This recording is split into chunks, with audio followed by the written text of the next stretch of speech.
E Nicolas Ferreira continua sendo o assunto dessa segunda-feira, dia 2/6. Talvez não do jeito que ele gostaria, porque continuam aparecendo reviravoltas sobre a sua suposta santidade. E até mesmo sobre a participação ou envolvimento dele com o tráfico de drogas do seu primo e do seu tio, como eu mostrei na última edição. Ocorre que uma das principais notícias novas é a de que quem passou essa informação de que o Nicolas Ferreira poderia estar associado com seu primo traficante e que tinha esse prefeito também que recebia essas verbas lá, como a gente passou na edição passada de forma incorreta, foi o próprio PL. Não, você não está louco. Mais uma vez, Bolsonaro está marcializando alguém, ou como você queira pensar, vários outros adversários de Bolsonaro foram obliterados por ousar ter mais protagonismo que ele.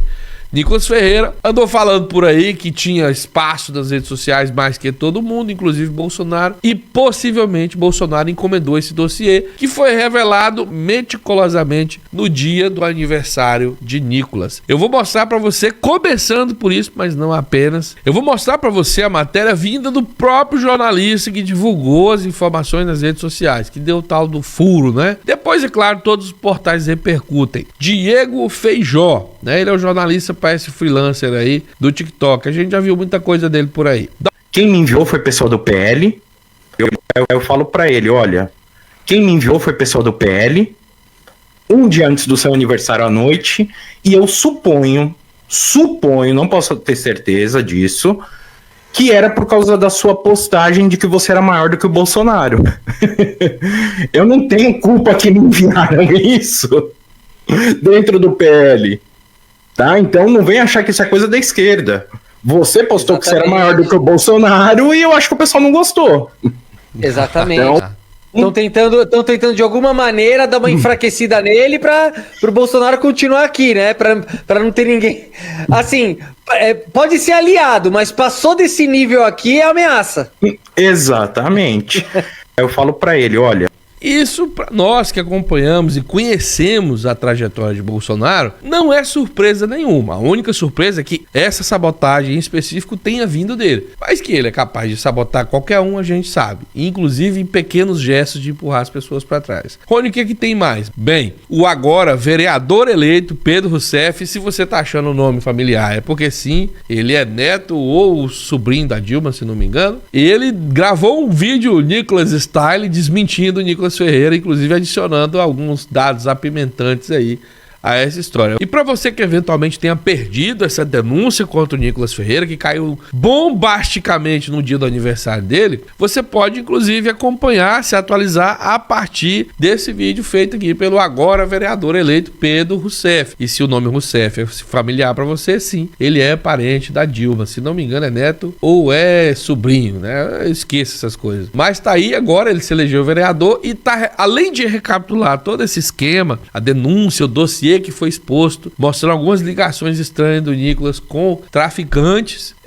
ele também traz aí alguns dados novos. Confira e siga o perfil do Pedro nas redes sociais, gente finíssima, fala com a gente aí nos bastidores sempre que pode. Vamos lá. Você com certeza conhece o deputado Nicolas Ferreira, o bolsonarista que grita contra o sistema, faz vídeos apelando para moral e bons costumes e vive apontando o dedo. Mas o que você talvez não saiba é que em 2024, Nicolas destinou emendas multimilionárias para uma cidadezinha específica em Minas Gerais. Por quê? Porque lá o seu tio, Enéas Fernandes, era secretário municipal e pré-candidato a prefeito. Coincidência? Espera que piora. O filho de Enéas, primo de Nicolas, acaba de ser preso por tráfico internacional de drogas. Foi flagrado com 30 quilos de droga no seu carro. 30 quilos, gente, não era para consumo, né? Agora, imagine só se fosse o Lula, mandando milhões da verba da educação para uma ONG do seu tio. E depois descobrissem que o primo tá no tráfico internacional. Ia ser capa na Veja, Globo News especial, plantão da Jovem Pan e, claro, vídeo do Nicolas chorando no plenário. Mas quando é do lado de lá,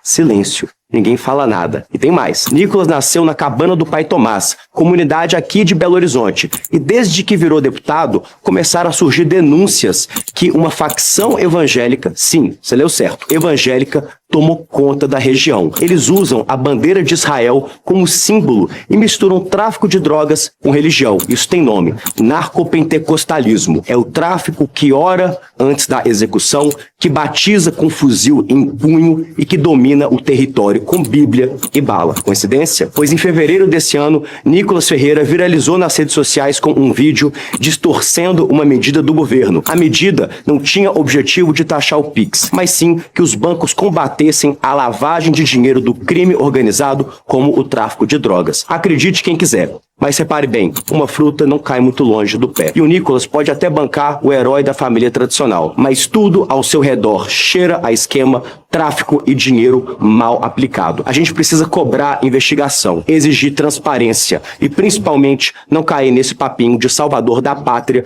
que esconde os próprios fantasmas debaixo do tapete da igreja. Se fosse o Lula, era manchete, mas como é o Nicolas, vira silêncio. Compartilhe esse vídeo, porque se a justiça é para todos, então que seja para todos mesmo. Muito bem. Essas colocações do Pedro, como de que se passam como ícones da família, dos bons costumes, mas tudo ao seu redor cheira podre, vale para qualquer bolsonarista. É importante ressaltar que o Nicolas Ferreira nega qualquer relação espúria com essas pessoas e até chegou a fazer uma postagem que me mostraram agora, enquanto eu tô gravando, dizendo que qualquer pessoa ao redor dele tem que ser presa mesmo, não tem segredo nisso, e que isso não significa que ele tenha nada a ver. É assim, dessa forma, realmente, se a gente for pegar a sério, ninguém deve ser culpado por crime, nem mesmo dos seus filhos, quanto mais do seu tio, quanto mais do seu primo. Só que essa lógica, o próprio Nicolas e os bolsonaristas não permitem que valham para as outras pessoas. Então, não venham com essas churumelas. São eles que dizem que Lula deveria ser preso, porque lá na Petrobras houve roubo. Se o ministro era do Lula, se ele foi o Lula que nomeou, inclusive com cargo independente, não é nem ministro, então ele é o ladrão.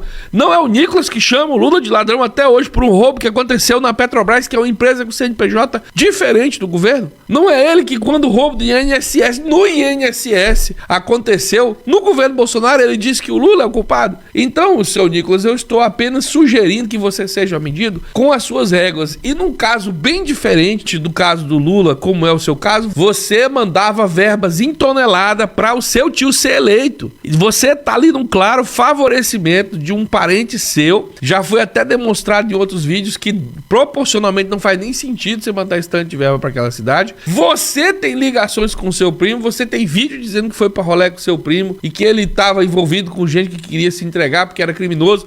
Você anda com a arma na mão, você é do partido das pessoas que é pego com drogas o tempo todo. Todos os parentes de todas as pessoas do seu partido andam com drogas no carro, no avião, em todo lugar, e você não quer que a gente desconfie que vocês estão usando os seus cargos para fazer tráfico de droga, usando seus parentes. E digo mais, outra coisa que ninguém lembrou ainda até agora: vocês foram os primeiros a criar tumulto quando os caminhões que estavam levando comida para o Rio Grande do Sul estavam sendo ligeiramente fiscalizados, e a gente disse, não precisa dessa pressa, porque há uma há uma fila enorme de caminhões para chegar no depósito ainda, dá tempo de fiscalizar os que estão na estrada tranquilamente, sem prejuízo para ninguém. Mas vocês insistiram que não precisava nem olhar, e drogas havia com toda certeza dentro daquele caminhão, transportadas por oportunistas. E vocês foram os primeiros a defender que isso acontecesse. E olha, para provar que eu tô falando a verdade, a matéria tá aí na sua tela, caso você queira verificar. O Jorge Seif, senador por Santa Catarina,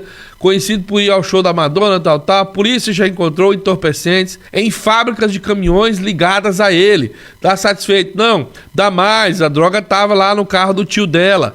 Michele Bolsonaro é outra figura, papá. Em agosto de 2019, sua avó, Maria Aparecida Firmo Ferreira, foi presa por tráfico de drogas. De acordo com os documentos da primeira vara de entorpecentes e contravenções penais do DF, ela foi detida em flagrante com um pacote de cocaína, mesmo tendo 55 anos. E por aí vai. Bolsonaro, você se lembra, 39 quilos de cocaína pegos por uma alfândega estrangeira, porque aqui no Brasil não fiscalizava o avião do presidenciável. E ó, a história é longa.